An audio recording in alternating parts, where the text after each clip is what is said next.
Hello everyone, Radhe Radhe. कैसे हैं आप सब और कैसी चल रही है आपकी तैयारी? तो आज जो हम इस क्लास में करने वाले हैं, तो हम यूपीएसआई के पीवाईक्यू सीरीज चल रही है।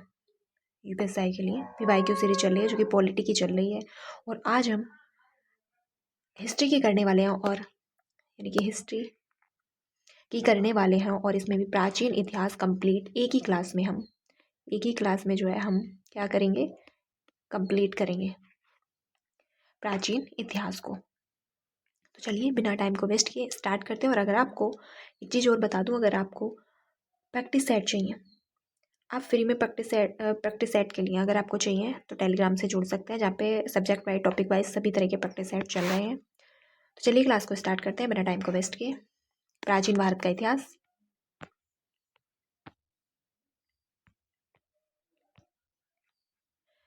तो क्वेश्चन नंबर 1, हड़प्पा किस नदी के तट पर स्थित है? तो हड़प्पा किस नदी के तट पर जो है स्थित है? तो किस नदी के तट पर है? कृष्णा नदी, गंगा नदी, रावी नदी या फिर चित्रावती नदी? तो हड़प्पा किस नदी के तट पर जो है स्थित है? तो हड़प्पा है रावी नदी के तट पर स्थित। हड़प्पा रावी नदी के तट पर स्थित है। कहाँ पे? तो रावी नदी के तट पर। इसकी जो खोज है वो 1921 में दयाराम साहनी ने की थी। हड़प्पा की जो खोज है 1921 में दयाराम साहनी ने की थी। और वर्तमान में हड़प्पा कहाँ पे पड़ता है? तो ये पड़ता है पाकिस्तान में। पाकिस्तान के पंजाब प्रांत में पड़ता है। पाकिस्तान के पंजाब प्रांत में पड़ता है। चलिए अगला क्वेश्चन देखते हैं। समुद्रगुप्त के शासनकाल के दौरान वर्तमान बंगाल राज्य किस रियासत से संबंधित था? तो समुद्रगुप्त के शासनकाल के दौरान वर्तमान जो बंगाल राज्य है वो किस रियासत से संबंधित था? कामरूप, देवका, समताता या कृत्रपुरा? तो किससे संबंधित था? तो समताता। समताता शासक के राज्य जो है वो रियासत से संबंधित था। तो किससे? समताता से, बंगाल राज्य। समुद्रगुप्त के शासनकाल के दौरान वर्तमान बंगाल राज्य समताता रियासत, कौन सी रियासत? समताता रियासत से असम राज्य देवका और कामरूप से, जबकि असम राज्य संबंधित था देवका और कामरूप से।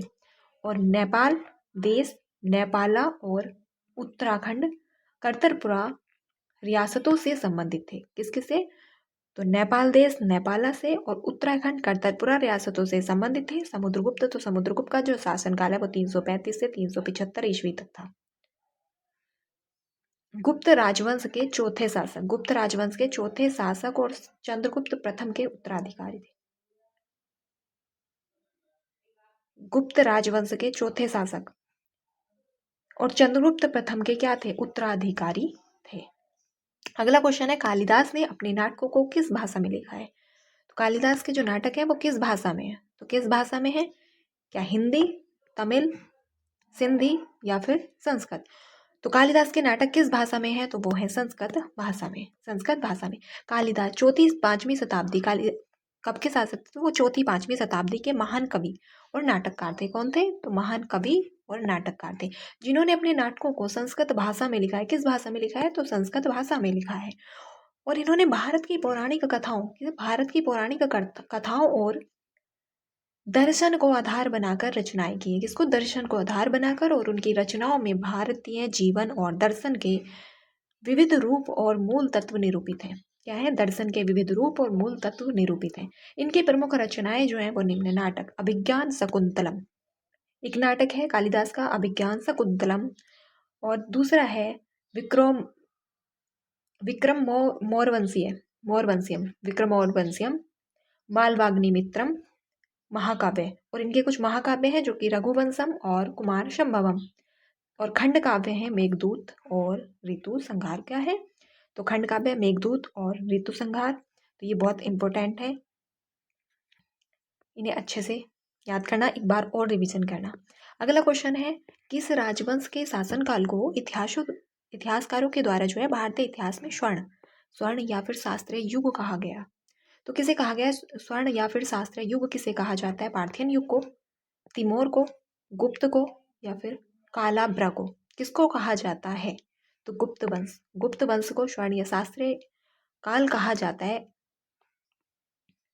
तो गुप्त वंश के शासनकाल 240 से 550 ईस्वी तक को भारत का स्वर्ण या फिर शास्त्रीय युग कहा जाता है, गुप्त वंश के काल को। क्योंकि गुप्त काल के दौरान भारतीयों ने कला, विज्ञान और साहित्य के क्षेत्र में महत्वपूर्ण उपलब्धियां हासिल की। क्योंकि भारतीयों ने कला, विज्ञान और साहित्य के क्षेत्र में महत्वपूर्ण उपलब्धियां हासिल की। 3री शताब्दी के मध्य में गुप्त साम्राज्य के संस्थापक श्री गुप्त तथा अंतिम गुप्त शासक विष्णुगुप्त थे। अंतिम जो शासक थे वो कौन थे? तो विष्णुगुप्त थे। जबकि गुप्त साम्राज्य के संस्थापक कौन थे? तो संस्थापक थे श्री गुप्त और अंतिम विष्णुगुप्त। अगला क्वेश्चन है, इत सिंह एक चीनी यात्री था जिसने डैश शासनकाल के दौरान भारत का दौरा किया था। तो इत सिंह एक चीनी यात्री था और इत सिंह ने किसके समय पे?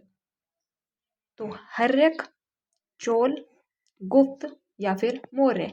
तो किसके शासनकाल में इत सिंह ने जो है वो किया था, भारत का दौरा किया था? तो ये किया था गुप्त शासक के समय। किसके? गुप्त शासकों के समय पे ये किया था। एक्सप्लेनेशन देख लेते हैं।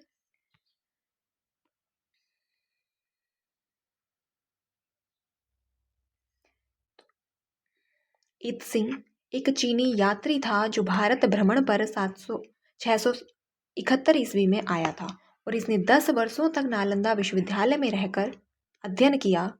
और इसकी जो पुस्तक है वो प्रसिद्ध पुस्तक भिक्षुकों की आत्मकथाएं, प्रसिद्ध पुस्तक बौद्ध भिक्षुओं की आत्मकथाएं में समकालीन भारत के लोगों के सामाजिक, धार्मिक तथा सांस्कृतिक जीवन के विषय में विस्तृत जानकारी प्राप्त होती है। क्या जानकारी प्राप्त होती है? विस्तृत जानकारी प्राप्त होती है। उपयुक्त विकल्प नहीं है। तो इस प्रश्न का मैंने गुप्त वंश बता तो दिया है, लेकिन गुप्त वंश थोड़ा कंफ्यूजिंग है।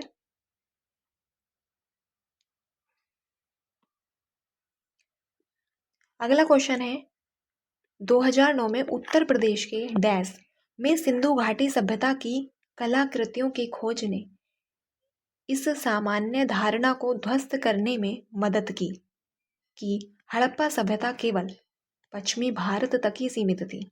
कि हड़प्पा सभ्यता जो थी वो केवल पश्चिमी भारत तक ही सीमित थी और यह स्थापित करने में मदद मिली कि ये पूरे भारतीय प्रायद्वीप तक फैली हुई थी। तो किसके द्वारा, किससे पता चलता है?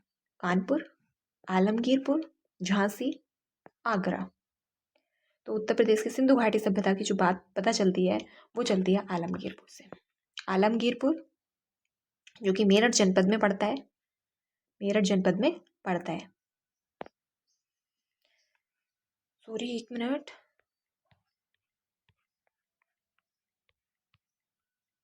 सारा ही भाग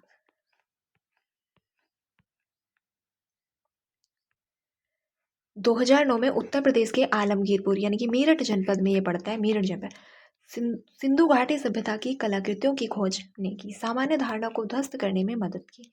सिंधु घाटी की हड़प्पा सभ्यता केवल पश्चिमी भारत की सीमित थी। कहाँ तक? पश्चिमी भारत तक ही सीमित थी। आलमगीरपुर, मेरठ, उत्तर प्रदेश। यह हड़प्पा सभ्यता का कैसा सबसे पूर्वी भाग था। सबसे पूर्वी भाग था हड़प्पा सभ्यता का आलमगीरपुर, मेरठ। तो अब देख लेते हैं सिंधु घाटी सभ्यता के पश्चिमी, पूर्वी, उत्तर, दक्षिणी सारे क्षेत्रों को देख लेते हैं। मांडा जो कि जम्मू कश्मीर में पड़ता है, जो कि उत्तरी सीमा बनाता था। आलमगीरपुर जो कि मेरठ में पड़ता है, यह पूर्वी सीमा बनाता था। दाइमाबाद जो कि महाराष्ट्र में पड़ता है और ये दक्षिणी सीमा बनाता है। और सुद कांगीडोर तो बलूचिस्तान में पड़ता है और ये पश्चिमी सीमा बनाता था।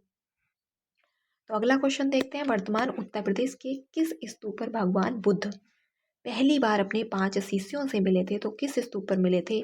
कांची स्तूप, धमेक स्तूप, चौखंडी स्तूप या विकल्पों में से कोई नहीं है? तो इसका हो जाएगा चौखंडी स्तूप। तो चौखंडी स्तूप पर जो है भगवान बुद्ध अपने पहली बार जो है अपने 5 शिष्यों से मिले थे। वर्तमान उत्तर प्रदेश के चौखंडी स्तूप पर भगवान बुद्ध पहली बार कितने अपने 5 शिष्यों से मिले थे? चौखंडी स्तूप एवं धमेक स्तूप सारनाथ, वाराणसी में। उत्तर प्रदेश में ही ये स्थित है। चौखंडी स्तूप, धमेक स्तूप, सारनाथ स्तूप, सारनाथ, वाराणसी, ये सब उत्तर प्रदेश में ही स्थित है। अगला क्वेश्चन है, व्यास प्राचीन नाम क्या है? तो व्यास का प्राचीन नाम क्या है?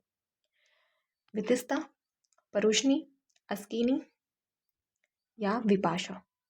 तो क्या है व्यास नदी का प्राचीन नाम? तो व्यास नदी का प्राचीन नाम होगा विपाशा।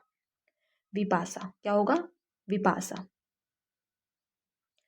परुष्णी, रावी। वितिस्ता, झेलम। क्या होगा? झेलम। अस्कनी, चिनाब।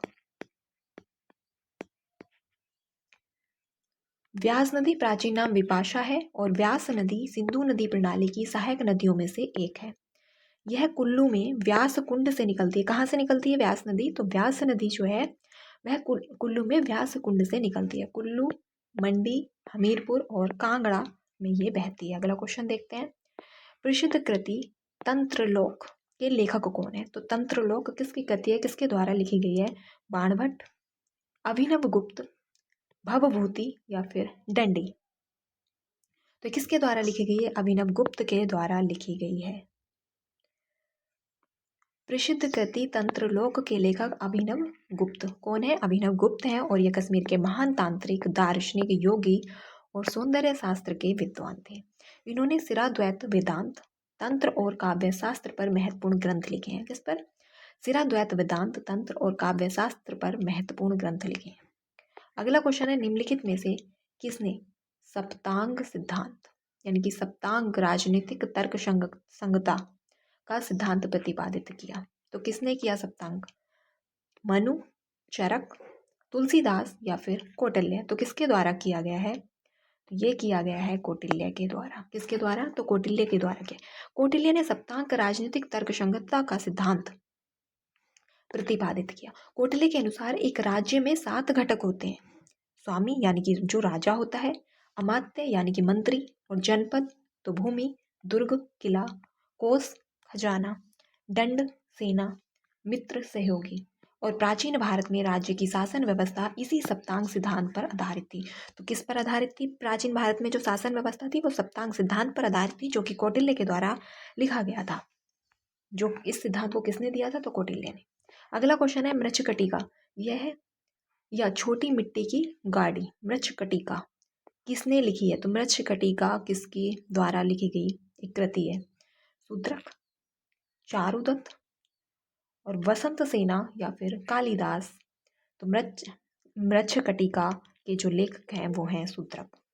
मृच्छकटिका नाटक को शूद्रक ने, किसने लिखा है? शूद्रक ने लिखा है और यह नाटक संस्कृत साहित्य की एक प्रसिद्ध कृति है। किसकी? संस्कृत साहित्य में। और इसमें क्या बताया गया? प्रेम, सामाजिक संघर्ष और राजनीतिक विषयों को जो है दर्शाया गया है। किसको? प्रेम, सामाजिक संघर्ष और राजनीतिक विषयों को दर्शाया गया है।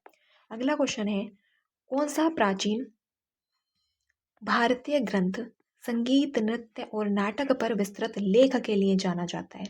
तो कौन सा प्राचीन भारतीय ग्रंथ जो है वो संगीत, नृत्य और नाटक पर विस्तृत लेख के लिए जाना जाता है और जिसे शास्त्रीय भारतीय कलाओं के लिए एक आधारभूत कृति माना जाता है? क्या माना जाता है? आधारभूत कृति माना जाता है। मनुस्मृति, वेद, अर्थशास्त्र या फिर नाट्य शास्त्र? तो यह कौन सा है? तो नाट्य शास्त्र। नाट्य शास्त्र। नाट्य शास्त्र प्राचीन भारतीय ग्रंथ संगीत, नृत्य और नाटक पर विस्तृत लेख के लिए जाना जाता है और जिसे शास्त्रीय भारतीय कलाओं के लिए एक आधारभूत कृति माना जाता है। और भरत मुनि ने इस ग्रंथ की रचना की थी। इस ग्रंथ की रचना, तो नाट्य शास्त्र की जो रचना है वो किसने की है? तो भरत मुनि। भरत मुनि। अगला क्वेश्चन है, विनय पिटक। विनय पिटक पुस्तक किससे संबंधित है? तो विनय पिटक जोरोस्टर के विचार, महावीर के उपदेश, बौद्ध संघ के नियम। विनय पिटक। संस्कृत व्याकरण। तो विनय पिटक में क्या है? तो विनय पिटक में बौद्ध संघ के नियम हैं और ये 3 पिटक हैं। विनय पिटक, ये 3 पिटक हैं और इनमें बौद्ध संघ के नियम बताए गए हैं। तो विनय पिटक में क्या है? तो इसमें बौद्ध संघ के नियमों से ये संबंधित है। इसमें संघ के भिक्षुक एवं भिक्षुणियों के लिए बनाए गए नियमों का संग्रह है तथा नियमों को तोड़ने पर किए जाने वाले प्रायश्चितों की क्या है? सूची भी इसी में दी गई है। अगर नियम को तोड़ा जाएगा तो प्रायश्चित करना होगा और ये किस में है? तो ये पाली भाषा में है। किस में है? तो ये पाली भाषा में है। अगला क्वेश्चन है, किस प्राचीन भारतीय ग्रंथ को आयुर्वेद का विज्ञान के नाम से जाना जाता है? तो आयुर्वेद का विज्ञान किसे कहा जाता है? महाभारत, चरक संहिता या फिर अर्थशास्त्र या फिर मनुस्मृति? तो किसको जो है प्राचीन भारतीय ग्रंथ में आयुर्वेद का विज्ञान के नाम से जाना जाता है? तो चरक संहिता को। चरक संहिता को जो है आयुर्वेद का विज्ञान के नाम से जाना जाता है। आयुर्वेद का विज्ञान के रूप में आचार्य चरक की चरक संहिता को जाना जाता है और चरक का योगदान भारतीय चिकित्सा शास्त्र में अत्यधिक महत्वपूर्ण है और उनके द्वारा जो रचित है वो है चरक संहिता को आयुर्वेद के प्राचीनतम और प्रमुख ग्रंथों में से एक माना जाता है। यह ग्रंथ मानव शरीर, रोगों के निदान और उपचार के लिए विस्तृत जानकारी प्रदान करता है। अगला क्वेश्चन है,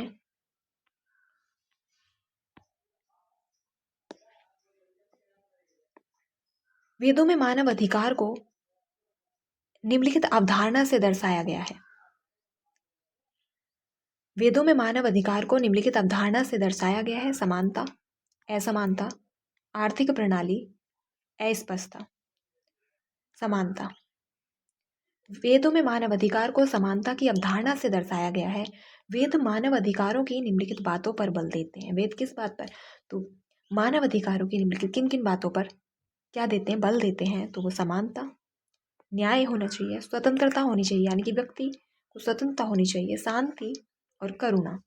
और वेद जो है इन 5 बातों को बल देते हैं। अगला क्वेश्चन है, पल्लव राजवंश की राजधानी कहाँ स्थित थी? तो पल्लव राजवंश की जो राजधानी है वो तंजावुर, मैसूर, कांचीपुरम या मदुरई। तो पल्लव राजवंश की जो राजधानी है वो कहाँ पर थी? तो वो थी, पल्लव वंश की राजधानी थी कांचीपुरम। कहाँ थी? कांचीपुरम। पल्लव राजवंश की स्थापना सिंह विष्णु ने कब? तो 1575 में की थी। पल्लव राजवंश की जो स्थापना है वो सिंह विष्णु ने की थी, 1575 में की थी। और इस वंश की राजधानी क्या थी? कांचीपुरम थी। मदुरई पांड्य राजवंश की राजधानी थी। मदुरई किसकी थी? पांड्य राजवंश की थी। और तंजावुर, तो तंजावुर चोल राजवंश एवं मैसूर वाडियार राजवंश की राजधानी थी। तंजावुर चोल राजवंश की एवं मैसूर वाडियार राजवंश की राजधानी थी। अगला क्वेश्चन है, प्रभावती गुप्त गुप्त साम्राज्य के निम्नलिखित में से किस शासक की बेटी थी? तो प्रभावती गुप्त किसकी बेटी थी? तो चंद्रगुप्त द्वितीय, कुमारगुप्त या फिर स्कंदगुप्त या फिर समुद्रगुप्त। तो प्रभावती गुप्त जो थी वह चंद्रगुप्त द्वितीय की पुत्री थी। प्रभावती गुप्त गुप्त साम्राज्य के शासक चंद्रगुप्त द्वितीय की बेटी थी। और चंद्रगुप्त द्वितीय ने अपनी पुत्री प्रभावती गुप्त का विवाह वाकाटक नरेश रुद्रसेन द्वितीय किससे किया था? तो वाकाटक वंश के रुद्रसेन द्वितीय से किया था। और गुप्त शासक समुद्रगुप्त को भारत का नेपोलियन कहा जाता है।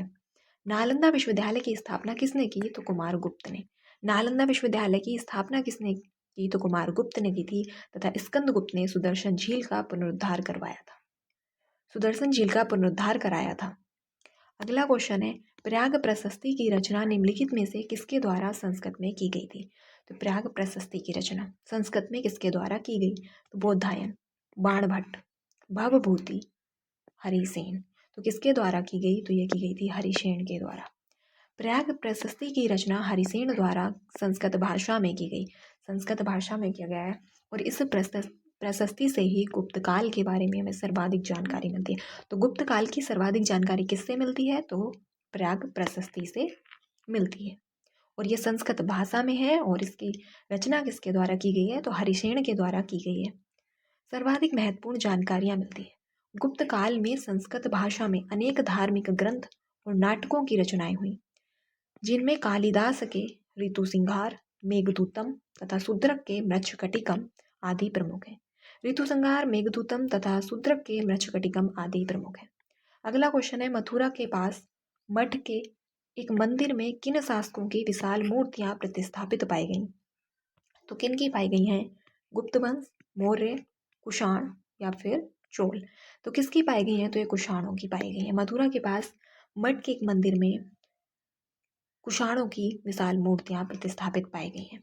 मथुरा के पास मठ के एक मंदिर में कुषाण शासकों की विशाल मूर्तियां प्रतिष्ठापित पाई गई। और कुषाण वंश का संस्थापक कौन था? तो कुषाण वंश का जो संस्थापक था वो कुजुल कडफिसेस था। और इस वंश का सबसे प्रतापी जो राजा था वो कनिष्क था। तो कुषाण वंश का सबसे प्रतापी राजा कनिष्क था। और कुषाणों की प्रथम राजधानी पुरुषपुर, पेशावर तथा दूसरी राजधानी मथुरा थी। तो कुषाणों की जो प्रथम राजधानी थी वो पुरुषपुर या फिर पेशावर थी। और दूसरी जो इनकी राजधानी थी वो मथुरा थी। अगला क्वेश्चन है, प्राचीन जैन और बौद्ध ग्रंथों के अनुसार कितने महाजनपद थे? तो प्राचीन जैन और बौद्ध ग्रंथों के अनुसार कितने महाजनपद थे? 16 महाजनपद थे, 12 थे, 14 थे या फिर 10 थे? तो जो महाजनपद थे वो 16 थे, जिनमें से 8 यूपी में थे।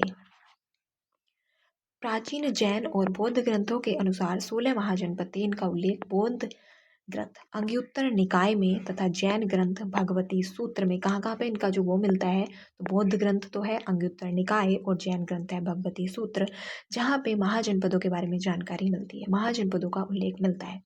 और इनमें से 8 महाजनपद जो कि वर्तमान उत्तर प्रदेश क्षेत्र में मौजूद थे वो थे कुरु, पांचाल, सुरसेन, वत्स, कोसल, मल्ल, कांसी और चेदी, ये 8 यूपी में थे।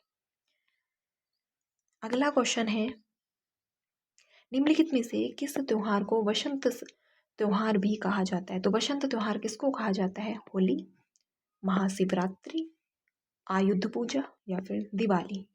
तो वसंत त्योहार जो है वो होली को कहा जाता है। होली वसंत ऋतु में मनाया जाने वाला एक महत्वपूर्ण त्योहार है।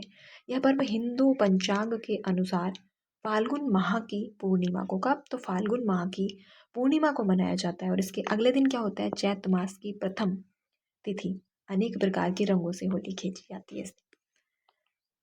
अगला क्वेश्चन है, इस्लाम का पालन करने वाले लोगों द्वारा कितने आस्था का स्तंभ स्वीकार किए जाते हैं? तो कितने आस्था के स्तंभ स्वीकार किए जाते हैं? 5, 11, 7 या फिर 3। तो इस्लाम का पालन करने वाले लोगों द्वारा कितने आस्था के स्तंभ स्वीकार किए जाते हैं? तो 5 आस्था के स्तंभ स्वीकार किए जाते हैं। इस्लाम का पालन करने वाले लोगों द्वारा 5 आस्था के स्तंभ स्वीकार किए जाते हैं। तौहीद यानी कि कलमा पढ़ना।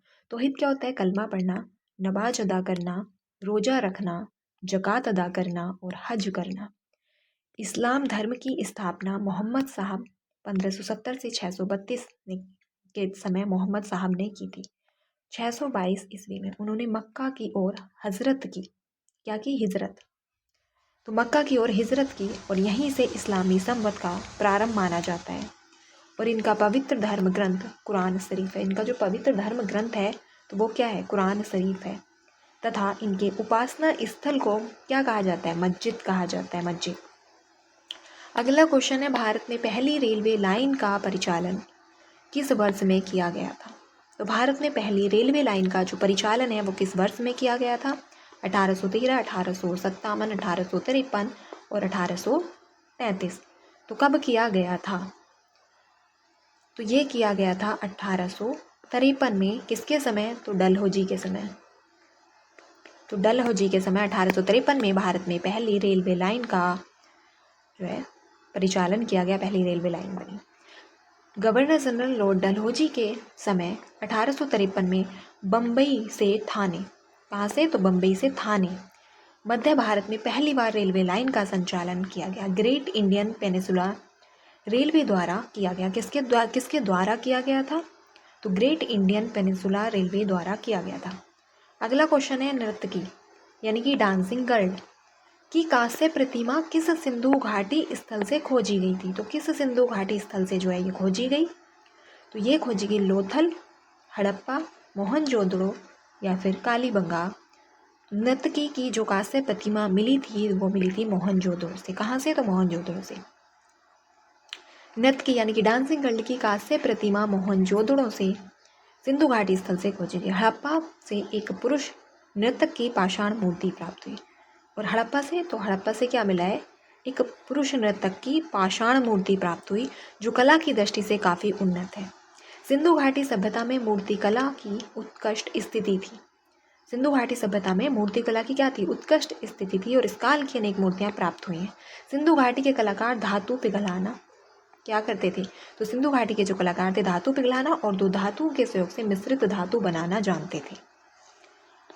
अगला क्वेश्चन है, मानवता को भारत के सबसे बड़े उपहार 2 महाकाव्य रामायण और डैश क्या है? तो मानवता को भारत के सबसे बड़े उपहार 2 महाकाव्य रामायण और क्या है? बुद्ध चरित्र है, महाभारत है, पंचतंत्र है या फिर अर्थशास्त्र है। तो इसका हो जाएगा महाभारत। रामायण और महाभारत 2 महाकाव्य जो कि मानवता को भारत के जो 2 सबसे बड़े उपहार के रूप में प्रदान है। रामायण आदि कवि महर्षि वाल्मीकि द्वारा 24,000 श्लोकों और 7 कांड में लिखा गया है। रामायण किसके द्वारा लिखा गया है? आदि कवि महर्षि वाल्मीकि द्वारा। 24,000 इसमें श्लोक हैं और 7 कांडों में इसको लिखा गया है। और इसकी चतुर्विंशति सहस्त्री संहिता भी इसको जो है कहा जाता है। इसे क्या कहा जाता है? चतुर्विंशति सहस्त्री संहिता भी कहा जाता है। महाभारत के रचयिता वेद व्यास को माना जाता है। महाभारत के जो रचयिता हैं उन्हें क्या किसे माना जाता है? तो वेद व्यास। महाभारत में मूलतः 8800 श्लोक थे। कितने? तो महाभारत में 8800 श्लोक हैं, जबकि रामायण में 24,000 श्लोक हैं। और इसका जो नाम है वो जय संहिता था। नाम क्या था? जय संहिता था। वर्तमान में इस महाकाव्य में श्लोकों की संख्या 1 लाख से अधिक है, इसलिए इसे सतसाहसी संहिता क्या कहा गया है? सतसाहसी संहिता। और इस महाकाव्य को 18 पर्वों में विभाजित किया गया है। कितने? 18 पर्वों में। अगला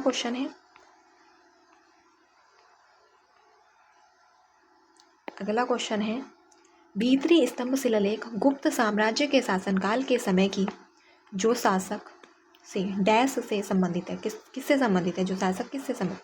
समुद्रगुप्त, स्कंदगुप्त, चंद्रगुप्त या फिर कुमारगुप्त। तो भीतरी स्तंभ शिलालेख गुप्त साम्राज्य के शासनकाल के समय की है, जो कि किससे संबंधित है? तो स्कंदगुप्त से। जो कि किससे संबंधित है? तो स्कंदगुप्त से संबंधित है। भीतरी स्तंभ लेख गुप्त साम्राज्य के शासनकाल के समय का है, जो शासक स्कंदगुप्त से संबंधित है। और इस स्तंभ का निर्माण स्कंदगुप्त ने कराया था। और स्तंभ के शीर्ष पर भगवान विष्णु की मूर्ति है। किसकी मूर्ति है? तो भगवान विष्णु की मूर्ति है। और इस पर संस्कृत में एक विस्तृत अभिलेख अंकित है। संस्कृत में क्या है? एक विस्तृत अभिलेख अंकित है। अभिलेख में स्कंदगुप्त की वंशावली और पुष्यमित्र तथा हूणों से हुए युद्ध का विवरण मिलता है। किसमें? भीतरी स्तंभ लेख में स्कंदगुप्त की वंशावली के बारे में जानकारी मिलती है, पुष्यमित्र तथा हूणों से हुए युद्ध का विवरण मिलता है। अगला क्वेश्चन है, कालिदास के मालवाग्निमित्रम का नायक अग्निमित्र डैश का पुत्र था। किसका पुत्र था? तो पुष्यमित्र का, कनिष्क का, बिंदुसार का या फिर अशोक का। तो मालवाग्निमित्र का जो नायक अग्निमित्र था वो किसका पुत्र था? तो वो पुष्यमित्र का पुत्र था। कवि कालिदास द्वारा रचित मालवाग्निमित्रम की रचना के नायक विदिशा के राज्यपाल पुष्यमित्र शुंग का पुत्र अग्निमित्र था तथा इस रचना की नायिका मालव देश की राजकुमारी मालविका है। और यह श्रृंगार रस प्रधान 5 अंकों का नाटक है और यह कालिदास का प्रथम नाट्य कृति भी है।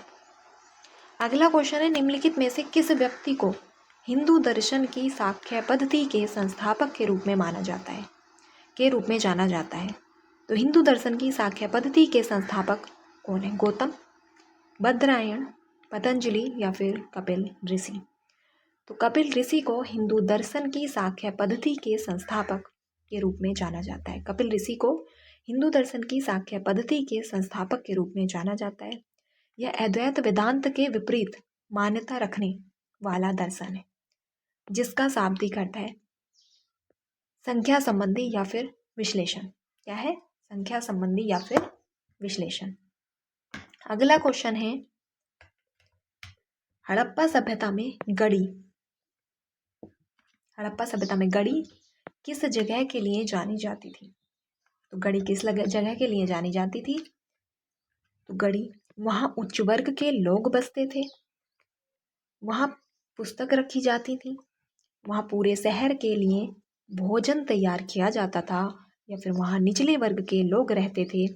तो हड़प्पा सभ्यता में जो गढ़ी जगह थी वो किसके लिए जानी जाती थी? तो वहाँ उच्च वर्ग के लोग बसते थे। सिंधु सभ्यता की बसावट ज़्यादातर 2 भागों में बटी थी। पहला दुर्ग या गढ़ी क्षेत्र जहाँ उच्च वर्ग रहता था, तथा दूसरा नगर क्षेत्र जहाँ सामान्य वर्ग निवास करता था। कौन सा? सामान्य वर्ग। नगर क्षेत्र सामान्यतः दुर्गीकृत नहीं होते थे। नगर क्षेत्र जो है वो दुर्गीकृत नहीं होते थे। अगला क्वेश्चन है, वैदिक काल में निम्नलिखित में से किस अनाज के लिए व्रीहि शब्द का प्रयोग किया जाता था? तो व्रीहि किस अनाज के लिए? गेहूं, मक्का, जौ या फिर चावल। तो ये कहा जाता था व्रीहि चावल को, और जौ को कहा जाता था यब।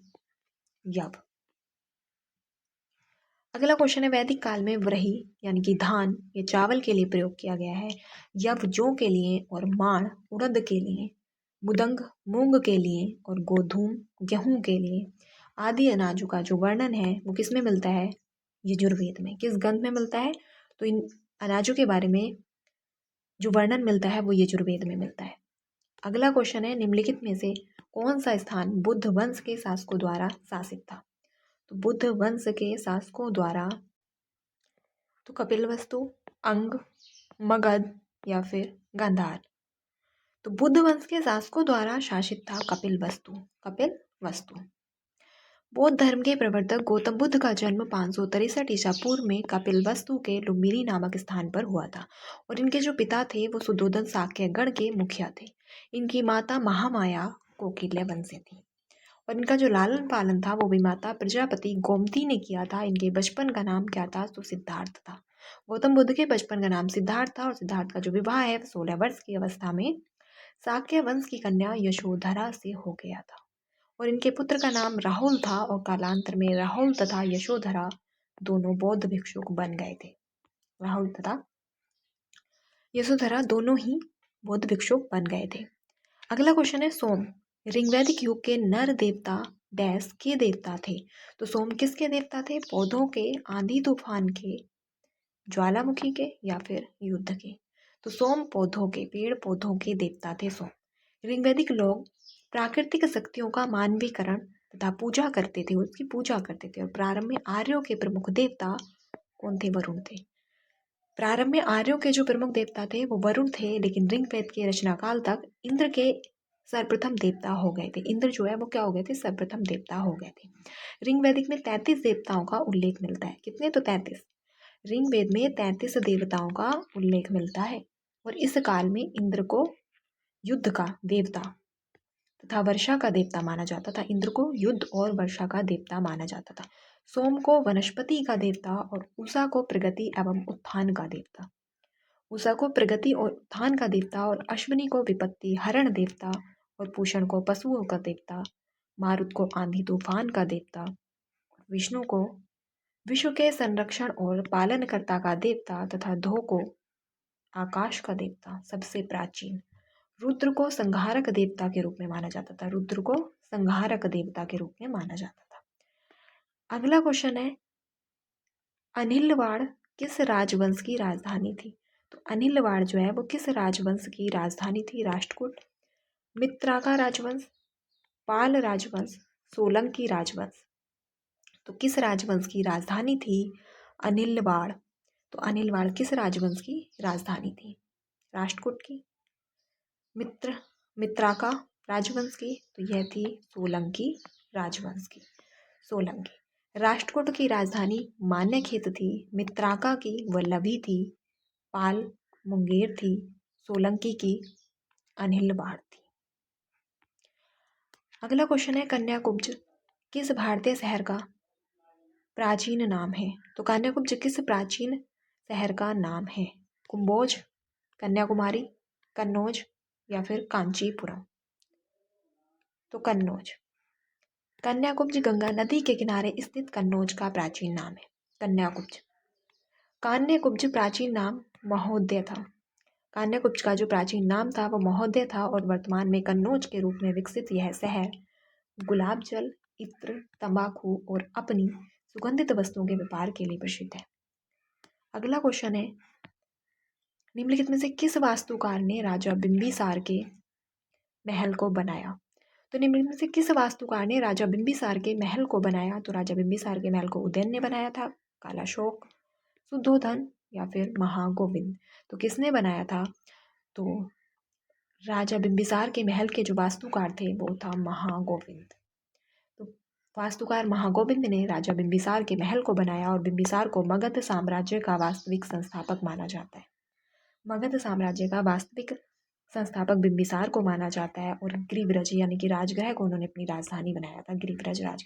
अगला क्वेश्चन है, प्राचीन समुद्री बंदरगाह मुजिरिस किस भारतीय राज्य में स्थित था?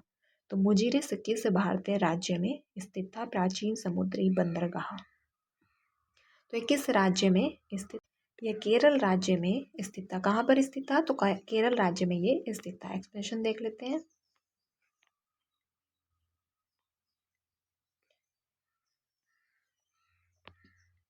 तो मुजिरिस केरल राज्य के मालाबार तट पर स्थित, कहाँ पर? मालाबार तट पर स्थित एक प्राचीन समुद्री बंदरगाह था।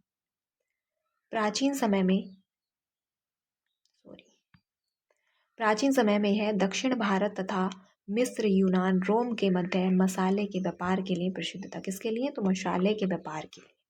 यूनान और रोम, भारत तथा मिस्र।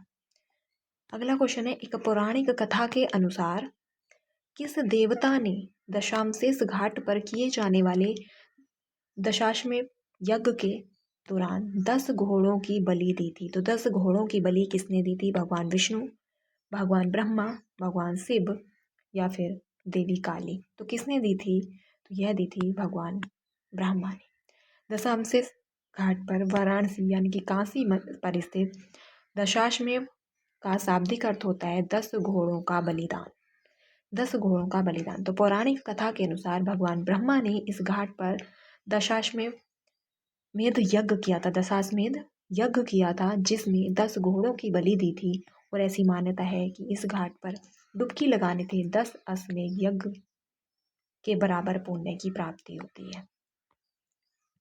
अगला क्वेश्चन है, मौर्य राजवंश की स्थापना मगध में हुई थी। मौर्य राजवंश की स्थापना कहाँ पे हुई? तो ये मगध में हुई थी, जो कि वर्तमान में के नाम से जाना जाता है। तो किसके नाम से जाना जाता है वर्तमान में मगध को?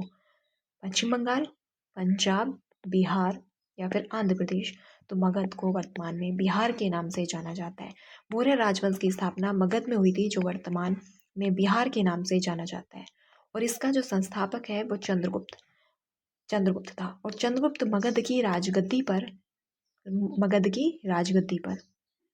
322 ईसा पूर्व में बैठा था। वर्तमान बिहार राज्य के पटना तथा गया जिले मगध महाजनपद के हिस्से थे। अगला क्वेश्चन है, हिंदू पौराणिक कथाओं के अनुसार महाकाव्य रामायण में भगवान श्री राम अयोध्या के शासक थे, जो डैश की राजधानी थी। अयोध्या किसकी राजधानी थी? हस्तिनापुर, कुरु, कलिंग या फिर कौशल। तो अयोध्या कौशल की राजधानी थी। किसकी? तो कौशल की राजधानी थी। हिंदू पौराणिक कथाओं के अनुसार भगवान राम अयोध्या के शासक थे। पहले अयोध्या कौशल जनपद की क्या थी? राजधानी थी। अगला क्वेश्चन है, चंद्रगुप्त के पुत्र का नाम बताएं जिन्हें 298 से 272 ईस्वी तक ईसा पूर्व के बीच शासन किया था और संपूर्ण भारत के साम्राज्य को बढ़ाया था। क्या किया था? और संपूर्ण भारत में साम्राज्य को बढ़ाया था। हर्षवर्धन, अनिरुद्ध, बिंदुसार या फिर वासुदेव। तो ये था बिंदुसार। बिंदुसार मौर्य वंश के राजा थे, जो कि चंद्रगुप्त मौर्य के पुत्र थे। किसके? चंद्रगुप्त मौर्य के। और बिंदुसार को अमित्रघात और सिंहसेन भी कहा जाता है, क्योंकि बिंदुसार मौर्य शासक अशोक के पिता थे। और बिंदुसार की जो मृत्यु है वो 272 ईसा पूर्व में हुई थी। और ऐसा माना जाता है कि इसके जो पुत्र बिंदुसार की जो मृत्यु है वो इसके पुत्र अशोक ने की थी। अगला है, वैदिक सभ्यता डैश नदी के तट पर विकसित हुई। तो वैदिक सभ्यता किस नदी के तट पर विकसित हुई? गोदावरी, कावेरी, कृष्णा या फिर सरस्वती। तो वैदिक सभ्यता जो है वो माना जाता है कि सरस्वती नदी के तट पर विकसित हुई। वैदिक सभ्यता सरस्वती नदी के किनारे विकसित हुई। वैदिक सभ्यता के दौरान ही वेदों की रचना भी हुई। वैदिक सभ्यता के दौरान ही वेदों की रचना हुई। और भारतीय विद्वान तो इस सभ्यता को अनादि परंपरा द्वारा आया मानते हैं। अधिकतर विद्वान वैदिक सभ्यता का जो काल है वो 1500 से 600 BC तक बताते हैं। इस काल में हिंदू धर्म की नींव पड़ी थी। वैदिक काल में हिंदू धर्म की नींव पड़ी और वेदांग सूत्रों की रचना, ब्राह्मण ग्रंथ और उपनिषद और इन वैदिक ग्रंथों को व्यवस्थित करने का काम इसी काल में हुआ। अगला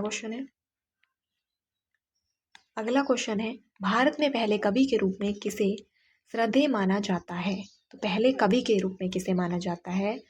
वेदव्यास, तोल्कापियर, कल्कि या फिर वाल्मीकि। तो किसको माना जाता है? तो वाल्मीकि। वह महर्षि वाल्मीकि को संस्कृत भाषा के आदि कवि तथा भारत के पहले कवि के रूप में माना जाता है। इन्होंने हिंदुओं के आदि काव्य रामायण की रचना की। हिंदुओं के आदि काव्य रामायण की रचना की, जबकि तोलकापियर द्वितीय संगम काल के कवि थे। तोलकापियर द्वितीय संगम काल के कवि थे तथा तमिल भाषा के प्राचीनतम व्याकरण तोलकाप्पियम की रचना की। वेद व्यास हिंदुओं के प्रसिद्ध धार्मिक महाकाव्य महाभारत के रचयिता थे। अगला क्वेश्चन है, गच्छा नामक संगठन निम्नलिखित में से किस धर्म से संबंधित है? तो गच्छा नामक संगठन किससे संबंधित है? हिंदू धर्म, जैन धर्म, बौद्ध धर्म या फिर सिख धर्म? तो किससे संबंधित है? तो गच्छा नामक संगठन जैन धर्म से संबंधित है। किससे? जैन धर्म से संबंधित है। गच्छा जैन धर्म से संबंधित है, जिसे वैकल्पिक रूप से गच्छ कहा जाता है।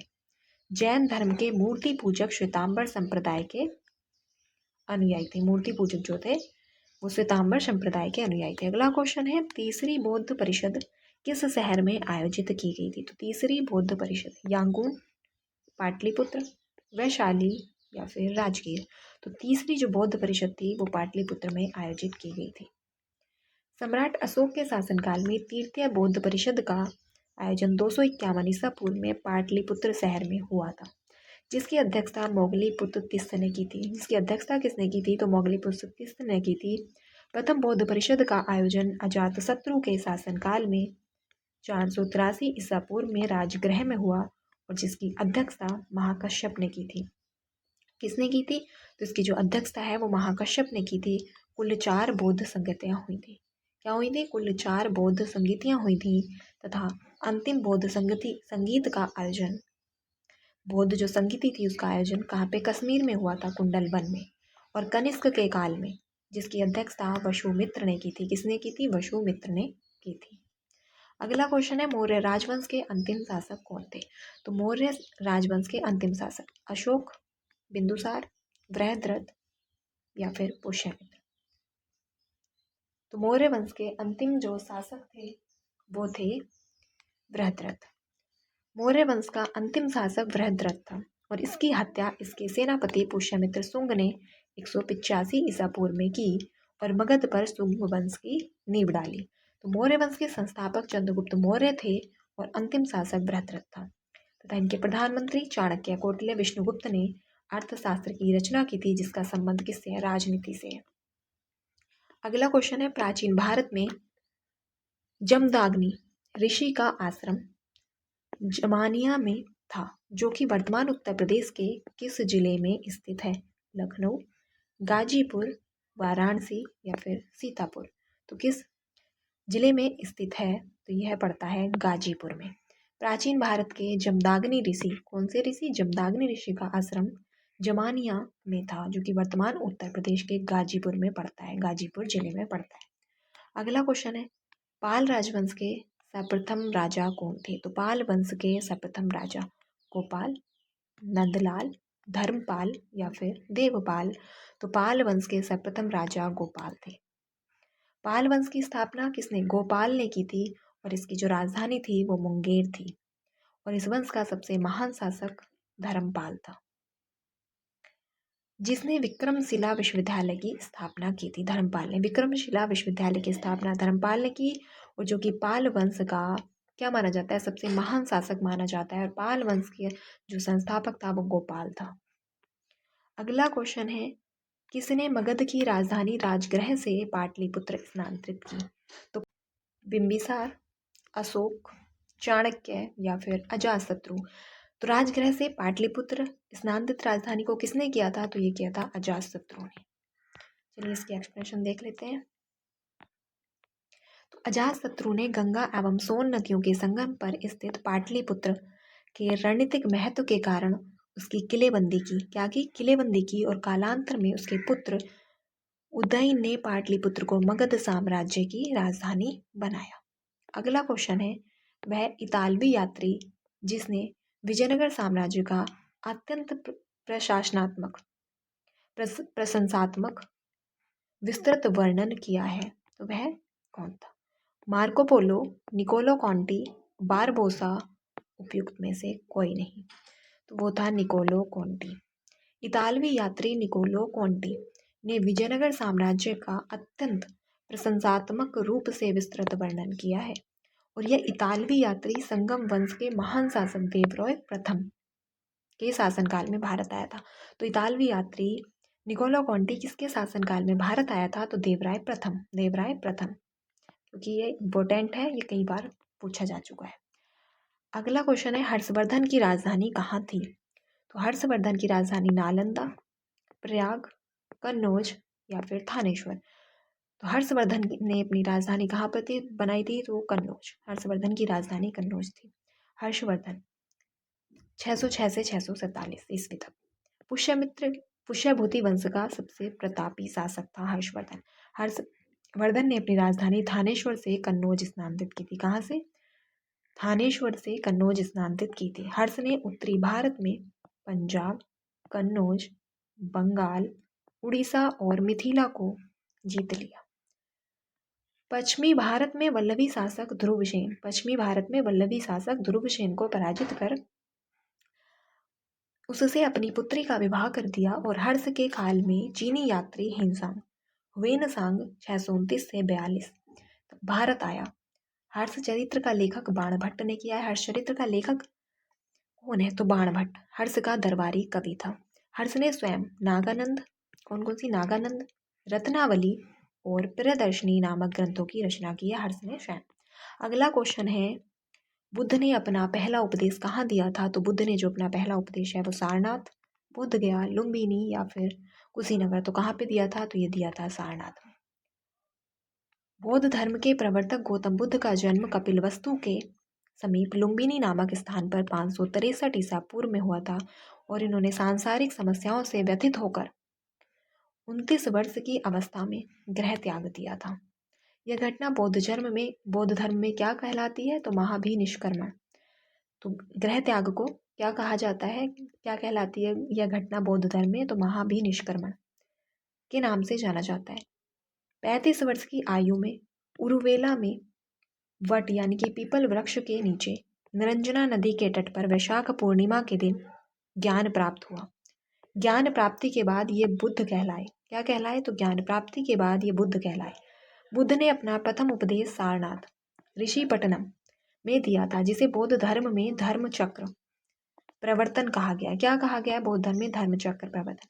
बुद्ध ने सर्वाधिक जो उपदेश हैं वो कौशल देश की राजधानी श्रावस्ती में दिए थे और इन्होंने अपने उपदेश जनसाधारण की भाषा पाली, तो जनसाधारण की जो भाषा थी उसी भाषा में पाली में दिए थे।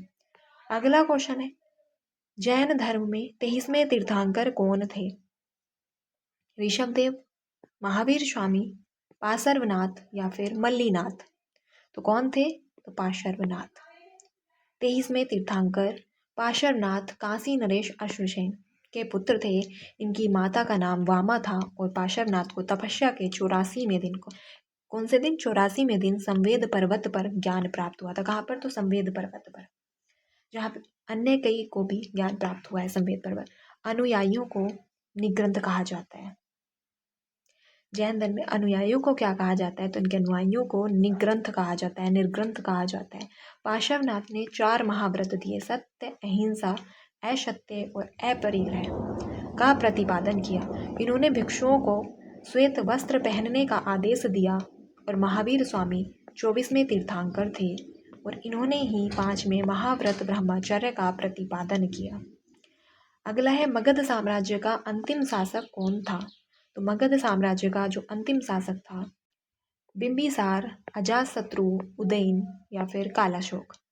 तो मगध साम्राज्य का जो अंतिम शासक था वो था कालाशोक। बिंबिसार का शासनकाल 544 से 492 ईसा पूर्व, अजातशत्रु का शासनकाल 492 से 460 ईसा पूर्व, उदयन का शासनकाल 460 से 444 तक रहा। उसके बाद आता है कालाशोक, जिसको काकवर्ण का भी कहा गया है। का शासनकाल 394 से 66 ईसा पूर्व था। उपयुक्त कालानुक्रम देखने से विदित होता है कि कालाशोक मगध साम्राज्य का अंतिम शासक था।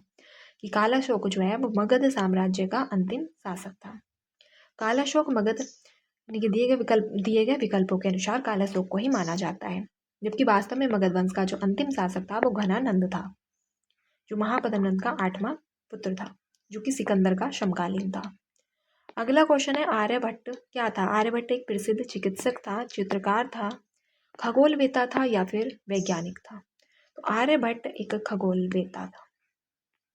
आर्यभट्ट प्राचीन भारत के एक महान खगोलवेता, ज्योतिषविद और गणितज्ञ थे। इन्होंने मात्र 23 वर्ष की अवस्था में आर्यभट्टियम ग्रंथ लिखा था। आर्यभट्टियम। आर्यभट्ट ने दशमलव प्रणाली, कौन सी प्रणाली? दशमलव प्रणाली का विकास किया तथा साथ में यह भी बताया कि पृथ्वी अपनी धुरी पर घूमती हुई सूर्य का चक्कर लगाती है। इन्होंने सूर्य ग्रहण व चंद्र ग्रहण होने के वास्तविक कारण पर प्रकाश डाला। खगोल शास्त्र में इनके अभूतपूर्व योगदान के कारण भारत का प्रथम उपग्रह को आर्यभट्ट का नाम दिया गया।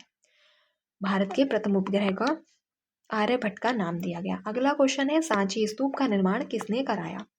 तो सांची स्तूप का जो निर्माण है वह चंद्रगुप्त मौर्य, बिंदुसार, अशोक या फिर कौटिल्य। तो किसने कराया था सांची स्तूप का निर्माण? तो सांची स्तूप का जो निर्माण है वह अशोक ने करवाया था, क्योंकि स्तूपों का ज्यादातर निर्माण अशोक ने ही करवाया। सांची स्तूप भारत के मध्य प्रदेश राज्य के रायसेन जिले में स्थित है और इस स्तूप का निर्माण सम्राट अशोक ने 3री शताब्दी ईसा पूर्व में, कब? तो 3री शताब्दी ईसा पूर्व में कराया था। और यह प्रसिद्ध स्तूप जिसका भव्य तोरण द्वार तथा उन पर की गई जगत प्रसिद्ध मूर्तिकारी भारत की प्राचीन कला तथा मूर्ति कला के सर्वोत्तम उदाहरणों में से एक है। सांची की स्थापना तथा बौद्ध धर्म व उसकी शिक्षा के प्रचार प्रसार में मौर्य काल के राजा अशोक का सबसे बड़ा योगदान रहा। धर्म व पर्यटन के संगम सांची को 1989 में यूनेस्को ने विश्व विरासत स्थल में शामिल किया। कब? तो 1989 में विश्व विरासत में शामिल किया। अगला क्वेश्चन है श्वेतांबर और दिगंबर किस धर्म के हैं? तो श्वेतांबर और दिगंबर किस धर्म के हैं? बौद्ध मत, जैन मत, हिंदुत्व और सिख मत। तो श्वेतांबर और दिगंबर जो हैं वो हैं जैन मत से संबंधित। श्वेतांबर और दिगंबर जैन धर्म से संबंधित हैं। किससे? जैन धर्म से संबंधित है। लगभग 300 ईसा पूर्व में मगध में 12 वर्षों का भीषण अकाल पड़ा, जिसके कारण भद्रबाहु अपने शिष्यों सहित कर्नाटक चले गए, किंतु कुछ अनुयायी स्थूलभद्र के साथ मगध में ही रुक गए। भद्रबाहु के वापस आने पर मगध के साधुओं में मतभेद हो गया। क्या हो गया? मतभेद। और परिणाम स्वरूप जैन मत श्वेतांबर और दिगंबर 2 संप्रदायों में बंट गया। स्थूलभद्र के शिष्य श्वेतांबर यानी कि श्वेत वस्त्र धारण करने वाले, जबकि भद्रबाहु के शिष्य दिगंबर यानी कि नग्न रहने वाले कहलाए। जैन धर्म के आदि संस्थापक एवं प्रथम तीर्थंकर ऋषभ देव थे। कौन थे? तो ऋषभ देव थे। अगला क्वेश्चन है जातक कथा संबंधित है। तो जातक कथा किससे संबंधित है? गौतम बुद्ध से, छत्रपति शिवाजी से, बाल गंगाधर तिलक से या फिर गांधी जी से। तो जातक कथा किससे संबंधित है? तो जातक कथा गौतम बुद्ध से संबंधित है। जातक कथाएं जो हैं वो महात्मा बुद्ध के पूर्व जन्मों की लोकप्रिय कहानियां हैं जातक में, और जिन्हें बौद्ध धर्म के सभी मतों से संरक्षित किया है।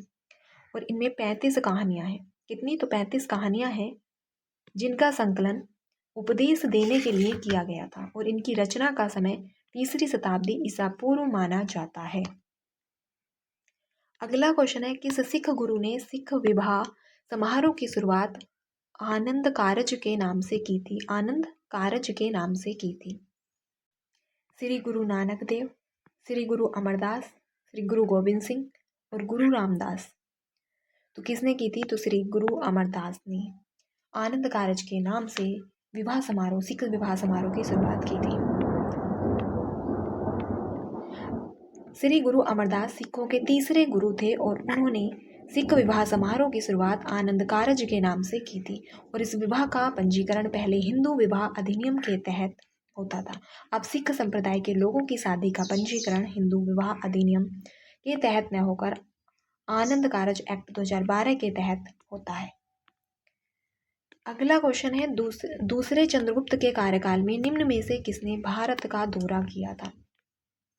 तो किसने किया था? फाह्यान ने, वेनसांग ने, अशोघोष ने और वसुमित्र ने। ये फाह्यान ने किया था। फाहियान एक चीनी यात्री था जो बौद्ध धर्म का अनुयायी था। फाहियान के यात्रा का उद्देश्य बौद्ध हस्तलिपियों तथा बौद्ध स्मृतियों को खोजना था। फाहियान की यात्रा का जो उद्देश्य था बौद्ध हस्तलिपियों तथा बौद्ध स्मृतियों को खोजना था। फाहियान चंद्रगुप्त द्वितीय के कार्यकाल में भारत का दौरा किया था। 399 से 414 ईस्वी तक भारत में रहा फाहियान। वह 3 वर्ष पाटलिपुत्र में रहा तथा पाटलिपुत्र को भारत का सर्वश्रेष्ठ नगर बताया है फाहियान ने। पाटलिपुत्र में रहते हुए संस्कृत का अध्ययन किया। अगला क्वेश्चन है, सबसे प्राचीन भारतीय साहित्य वेद है और कुछ वेदों की संख्या कितनी बताई गई है? तो वेदों की संख्या 4। वेदों की संख्या 4 है और वेदांगों की संख्या 6 है तथा पुराणों की संख्या 18 है। सबसे प्राचीन वेद ऋग्वेद तथा सबसे बाद का वेद अथर्ववेद है। अगला क्वेश्चन है प्राचीन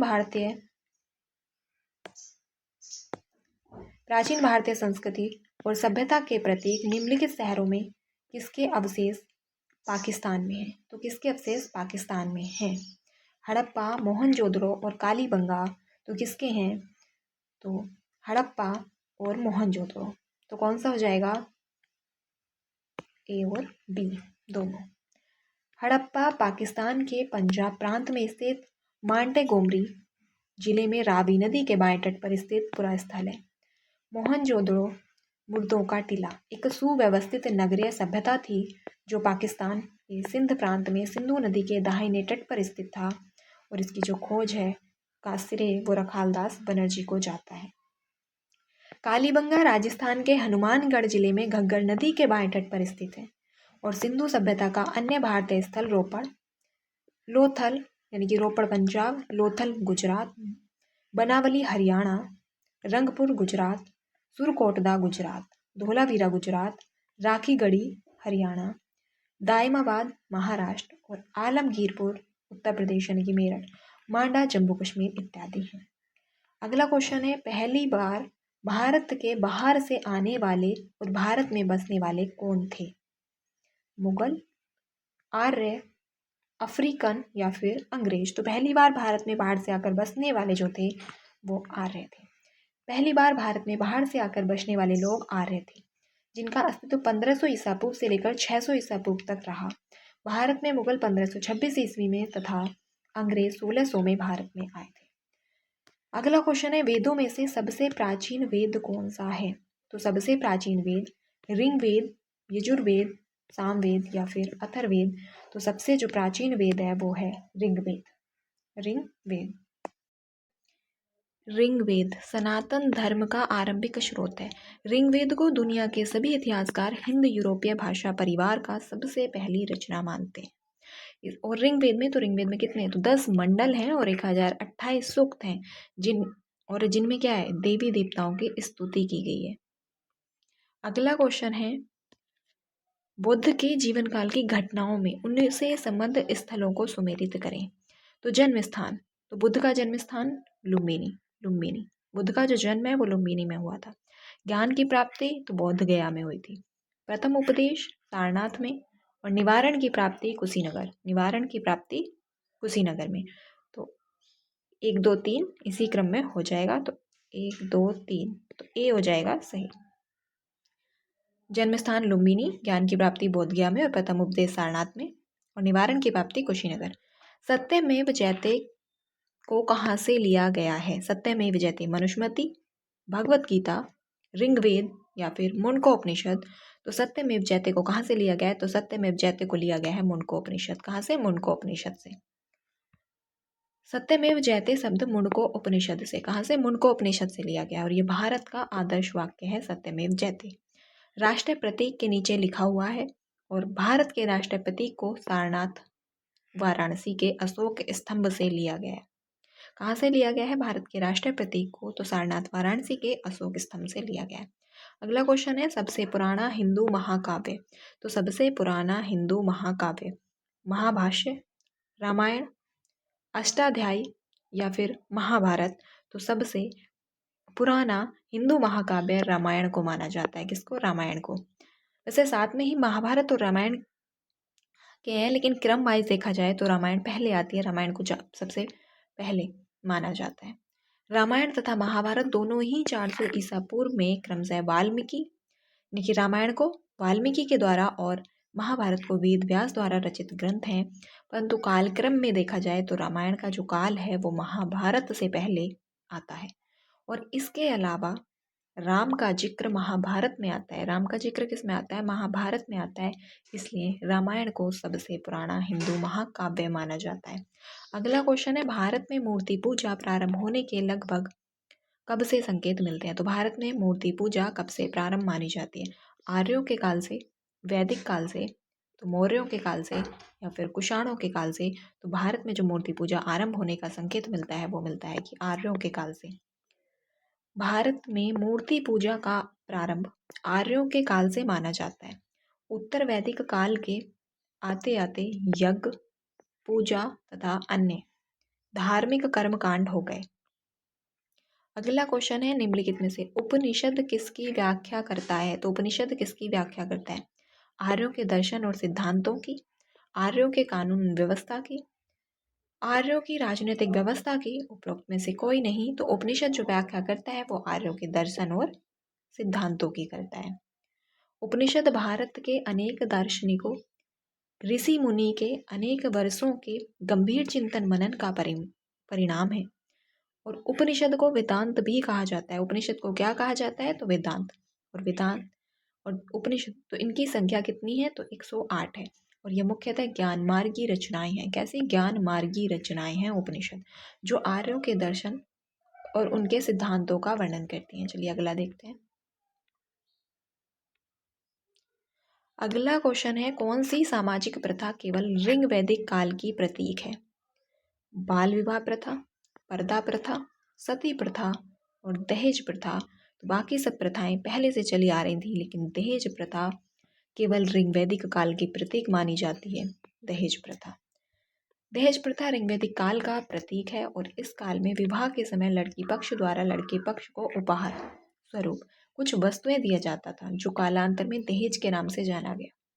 अगला क्वेश्चन है, सिंधु सभ्यता में निर्यात किया जाता था। तो किस चीज़ का निर्यात किया जाता था? सूती वस्त्र का, सोना, मिट्टी के बर्तन या फिर काली मिर्च? तो सिंधु सभ्यता में निर्यात किया जाता था सूती वस्त्रों का। किसका? सूती वस्त्रों का। सिंधु सभ्यता विश्व की प्राचीन नदी घाटी सभ्यताओं में से प्रमुख सभ्यता थी और इस सभ्यता में निर्यात की जाने वाली वस्तुओं में सूती वस्त्र, हाथी के दांत की बनी वस्तुएं, मन के इत्यादि थे। अगला क्वेश्चन है, सर्वप्रथम किसने चांदी के सिक्के चलाए? तो सर्वप्रथम चांदी के सिक्के किसने चलाए थे? समुद्रगुप्त ने। चंद्रगुप्त द्वितीय, विक्रमादित्य, स्कंदगुप्त या फिर कुमारगुप्त? तो किसने चांदी के सिक्के चलाए थे? तो चंद्रगुप्त द्वितीय, यानी कि जिन्हें विक्रमादित्य के नाम से भी जाना जाता है। चांदी के सिक्के सर्वप्रथम चंद्रगुप्त द्वितीय ने चलाया था और इन सिक्कों पर गरुड़ अंकित था। क्या अंकित था? गरुड़ अंकित था। और गुप्तकालीन स्वर्ण सिक्के तोल में 144 ग्रेन के तथा चांदी के सिक्के 32.36 ग्रेन के थे। और चंद्रगुप्त द्वितीय का काल स्वर्ण युग माना जाता है। स्वर्ण युग किसका काल माना जाता है? तो चंद्रगुप्त द्वितीय का काल माना जाता है। अगला क्वेश्चन है, गुप्त काल में बौद्ध धर्म की चित्रकला का सबसे अच्छा नमूना कहाँ से मिलता है? तो गुप्त काल में बौद्ध धर्म की चित्रकारी का जो सबसे अच्छा नमूना मिलता है तो वो कहाँ से मिलता है? अजंता चित्रकारी, सांची स्तूप, एलोरा चित्रकारी, उपरोक्त सभी। तो ये मिलता है अजंता चित्रकारी से। कहाँ से? अजंता चित्रकारी से। अजंता की चित्रकारी गुप्त काल में बौद्ध धर्म की चित्रकारी का सबसे अच्छा नमूना है। अजंता की गुफाओं का मुख्य आकर्षण भित्ति चित्रकारी है और इन चित्रों में बौद्ध धार्मिक आख्यानों और देवताओं का जितनी प्रचुरता और जीवंतता के साथ चित्रण किया गया है वह भारतीय कला के क्षेत्र में अद्वितीय है। वह क्या है? तो वह भारतीय कला के क्षेत्र में अद्वितीय है। अजंता की गुफाओं का निर्माण ईसा पूर्व 2वीं शताब्दी से लेकर 7वीं शताब्दी ईस्वी तक किया गया और इसकी खोज किसने की थी? तो 1819 में सर जेम्स अलेक्जेंडर ने। अजंता की खोज 1819 में सर जेम्स अलेक्जेंडर ने की थी। अगला क्वेश्चन है, पूर्व वैदिक काल में समाज के विभाजन का आधार क्या था? तो समाज के विभाजन का आधार धर्म, धन, जन्म या फिर पेशा? तो पूर्व वैदिक काल में पेशा, विभाजन का आधार था, समाज के विभाजन का। लेकिन उत्तर वैदिक काल आते आते क्या हो गया, जन्म को माना जाने लगा। पूर्व वैदिक काल में समाज के विभाजन का जो मुख्य आधार था या पेशा था वो कर्म था, लेकिन उत्तर वैदिक काल में समाज का विभाजन कर्म पर आधारित न होकर जन्म पर आधारित हो गया। और ऋग्वेद काल के 10वें मंडल में 4 वर्णों का उल्लेख मिलता है। अगला क्वेश्चन है, भारत में मूर्ति पूजा कब शुरू हुई थी? तो भारत में मूर्ति पूजा की शुरुआत आर्यों के काल से पूर्व, मौर्य काल से, गुप्त काल से, या फिर इनमें से कोई नहीं। तो मूर्ति पूजा कब से शुरू मानी जाती है? तो यह आर्यों के काल से पूर्व से ही मानी जाती है। भारत में मूर्ति पूजा का प्रचलन पूर्व आर्य काल यानी कि वैदिक काल से ही रहा है। और भगवान कृष्ण के काल में नाग, यक्ष, इंद्र आदि की पूजा की जाती थी। और वैदिक काल के पतन और अनीश्वरवादी धर्म के उत्थान के बाद मूर्ति पूजा का प्रचलन बढ़ा। अगला क्वेश्चन है, सिंधु घाटी सभ्यता में समाज की प्रकृति क्या थी? तो सिंधु घाटी सभ्यता में ग्रामीण, नगरीय, अर्धनगरीय या फिर कबायली। तो सिंधु घाटी सभ्यता में समाज की जो प्रकृति थी वो क्या थी? तो सिंधु घाटी सभ्यता में जो समाज की प्रकृति थी वो नगरीय थी। कैसी थी? नगरीय थी। सिंधु घाटी सभ्यता को एक नगरीय सभ्यता माना जाता है, जहाँ पे सड़कें त्रिकोण पर एक दूसरे को काटती थी, समानांतर सड़कें थी और साफ सफाई बहुत ज़्यादा ध्यान रखा गया था और दुर्ग थे। सिंधु घाटी सभ्यता एक नगरीय सभ्यता थी और अब तक भारतीय उपमहाद्वीप में इस सभ्यता के लगभग 1000 स्थान का पता चला है, जिनमें से कुछ ही परिपक्व अवस्था में मिले हैं। अगला क्वेश्चन है, अशोक महान के बारे में सत्य नहीं है कौन सा? तो अशोक बौद्ध धर्म का अनुयायी था। तो ये बात सही है, अशोक ने बौद्ध धर्म को बाद में अपनाया था। बौद्ध धर्म का प्रचार विदेशों में कराया। हाँ, अशोक ने बौद्ध धर्म का प्रचार विदेशों में करवाया था। श्रीलंका में भी अपने पुत्र और पुत्री को उसने भेजा था। और सोने की मूर्ति गलाकर मुद्रा बनाया, ये बात भी सत्य है। लेकिन इसके अभिलेखों की जो भाषा थी वो हिंदी थी, ये बात गलत है। तो कौन सा हो जाएगा गलत? यही। अशोक प्राचीन भारत में मौर्य राजवंश का एक राजा था। अशोक को देवनामप्रिय एवं प्रियदर्शी नाम से भी जाना जाता है। कलिंग पर विजय के बाद अशोक ने बौद्ध धर्म अपनाया था। तो अशोक ने बौद्ध धर्म को कब अपनाया? तो कलिंग पर विजय के बाद। तथा बौद्ध धर्म के प्रचार प्रसार के लिए अपने धर्म प्रचारक को विदेशों में यानी कि नेपाल, श्रीलंका, सीरिया, मिस्र, यूनान और अफगानिस्तान भेजा। और अशोक के अभिलेखों की जो भाषा थी वो यूनानी और प्राचीन मगधी थी। क्या थी? यूनानी और प्राचीन मगधी थी। और इनकी जो लिपि थी वो ब्राह्मी और खरोष्टी थी। लिपि क्या थी? ब्राह्मी और खरोष्टी थी, जबकि भाषा यूनानी एवं प्राचीन मगधी थी। अगला क्वेश्चन है, प्राचीन काल में स्त्रियों की स्थिति कैसी थी? तो प्राचीन काल में जो स्त्रियों की स्थिति थी उच्च, निम्न, बराबर या फिर इनमें से कोई नहीं। तो वैदिक काल में स्त्रियों की जो स्थिति थी वो उच्च थी। उन्हें उपनयन संस्कार भी होता था स्त्रियों का। वैदिक काल में स्त्रियों की जो स्थिति थी वो कैसी थी? उच्च थी। और वैदिक काल में कन्याओं का उपनयन संस्कार भी होता था तथा पुरुषों के समान शिक्षा प्राप्त करती थी। और उत्तर वैदिक काल में स्त्रियों की दशा में गिरावट आई। कब गिरावट आई? उत्तर वैदिक काल में। और फिर समय दर समय यह गिरती चली गई। अगला क्वेश्चन है, प्राचीन राजवंश विंध्याचल पर अपने प्रभुत्व के कारण विंध्य शक्ति के नाम से जाना जाता है। गुप्त, राष्ट्रकूट, चालुक्य और वाकाटक। तो विंध्याचल पर अपने प्रभुत्व के कारण विंध्य शक्ति के नाम से जाना जाता है वाकाटक वंश। कौन सा? तो वाकाटक। वाकाटक राजवंश 250 ईस्वी से 510 ईस्वी तक रहा और विंध्याचल पर अपने प्रभुत्व के कारण तथा विंध्य शक्ति द्वारा वंश स्थापित होने के कारण इसे विंध्य शक्ति के नाम से जाना जाता था। और विंध्य शक्ति को शिलालेख में वाकाटक वंश केतु कहा जा गया है। वाकाटक वंश केतु कहा गया है। 3री शताब्दी से 6ठी शताब्दी ईस्वी तक दक्षिणा पथ में शासन करने वाले समस्त राजवंशों में वाकाटक वंश सर्वाधिक सम्मानित एवं सुसंस्कृत था। अगला क्वेश्चन है, कौन सा राजा चोल राजवंश से संबंधित नहीं है? तो कौन सा राजा जो है वो चोल राजवंश से संबंधित नहीं है? विजयालय, परांतक प्रथम, अनंतवर्मन और आदित्य प्रथम। तो कौन सा राजा चोल राजवंश से संबंधित नहीं है? विजयालय, अनंतवर्मन, परांतक प्रथम, आदित्य प्रथम। तो अनंत वर्मन। अनंत वर्मन पूर्वी गंग वंश का प्रतापी राजा था जिसने कलिंग पर 71 वर्षों तक शासन किया और इन्हीं के काल में कोणार्क के प्रसिद्ध सूर्य मंदिर का निर्माण किया गया था। किसके काल में? अनंत वर्मन के काल में। विजयालय परांतक प्रथम तथा आदित्य प्रथम चोल राजवंश के क्या थे? शासक थे। प्रथम चोल राजवंश के शासक थे। अगला क्वेश्चन है, चार वेदों में प्रथम वेद कौन सा है? ऋग्वेद, अथर्ववेद, यजुर्वेद और सामवेद। तो प्रथम वेद ऋग्वेद है। प्रथम वेद ऋग्वेद है और सबसे अंतिम वेद अथर्ववेद है। वेद हिंदू धर्म के प्राचीन पवित्र ग्रंथ हैं और ऐसी मान्यता है कि इनके मंत्रों को परमेश्वर ने प्राचीन ऋषियों को अप्रत्यक्ष रूप से सुनाया था। इसलिए वेदों को श्रुति भी कहा जाता है। क्या कहा जाता है? श्रुति भी कहा जाता है, श्रुति संहिता। और चारों वेदों में सबसे प्राचीन वेद ऋग्वेद है और इसमें देवी देवताओं के स्तुति के मंत्र तथा देवी देवताओं के गुणों का वर्णन कविता और छंद के रूप में वर्णित है। शेष अन्य तीन वेद सामवेद है, यजुर्वेद है और फिर अथर्ववेद आता है। अगला क्वेश्चन, तो अगला क्वेश्चन है, बुंदेलखंड पर निम्नलिखित में से किस राजपूत वंश ने शासन किया? तो किस राजपूत वंश ने, किस वंश ने? राजपूत ने शासन किया। राठौर, चौहान, चंदेल वंश या फिर गढ़वाल वंश। तो बुंदेलखंड पर चंदेल वंश ने शासन किया। बुंदेलखंड पर चंदेल वंश ने शासन किया और इस वंश की स्थापना नन्नुग ने किया था। और इनका साम्राज्य उत्तर में यमुना नदी से लेकर सागर, मध्य प्रदेश, मध्य भारत तक और धसान नदी से विंध्य पहाड़ियों तक फैला था। और 1203 ईस्वी में कुतुबुद्दीन ऐबक ने चंदेल वंश के अंतिम शासक परमार्दिदेव को पराजित कर कालिंजर पर अपना अधिकार कर लिया। अंततः 1205 ईस्वी में चंदेल राज्य दिल्ली में मिला लिया गया। अगला क्वेश्चन है, निम्नलिखित में से त्रैपीटक किससे संबंधित है? तो त्रैपीटक जो है वो किससे संबंधित है?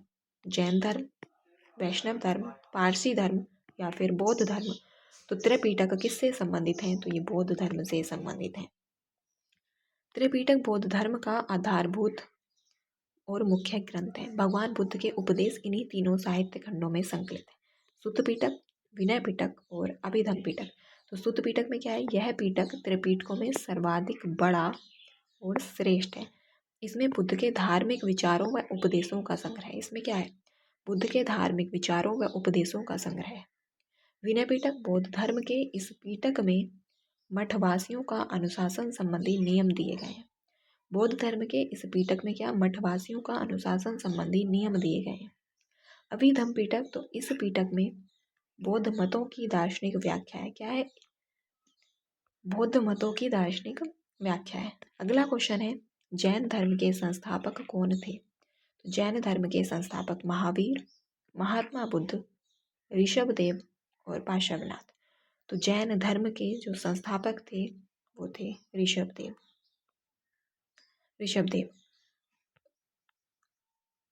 महावीर स्वामी 24वें तीर्थंकर और अंतिम तीर्थंकर थे, जबकि पार्श्वनाथ 23वें तीर्थंकर थे।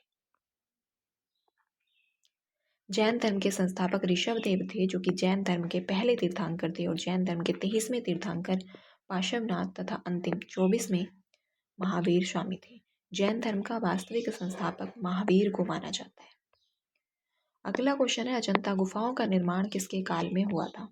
तो अजंता गुफाओं का जो निर्माण है वो गुप्त काल, मुगल काल या फिर मौर्य काल या फिर आधुनिक काल। तो अजंता गुफाओं का जो निर्माण है वो हुआ था गुप्त काल। अजंता की गुफाओं का निर्माण गुप्त काल में हुआ था। अजंता की गुफाएं बौद्ध धर्म की महायान शाखा द्वारा प्रेरित हैं और ये महाराष्ट्र के औरंगाबाद जिले में, कहाँ पे है? तो अजंता की जो गुफाएं हैं महाराष्ट्र के औरंगाबाद जिले में। अगला क्वेश्चन है, भारत की प्राचीन राजधानी थी। तो भारत की जो प्राचीन राजधानी थी मदुरई, पाटलिपुत्र या फिर मिथिला या फिर कन्नौज। तो भारत की प्राचीन राजधानी पाटलिपुत्र थी।